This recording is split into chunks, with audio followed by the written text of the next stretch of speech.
potentially dangerous weather situations, specially built receivers are automatically activated to warn of the impending hazard. Tests of these receivers normally are conducted by the National Weather Service every Wednesday between 11 a.m. and noon.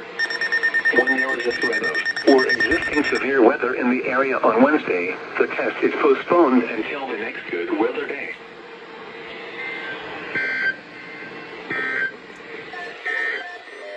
I'm sorry, what? What? What?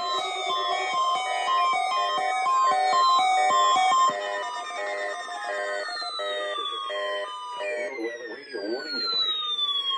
During potentially dangerous weather situations, specially built receivers are automatically activated to warn of the impending hazard. Tests of these receivers normally are conducted by the National Weather Service every Wednesday between 11 a.m. and noon. When there is a threat of or existing severe weather in the area on Wednesday, the test is postponed until the next good weather day.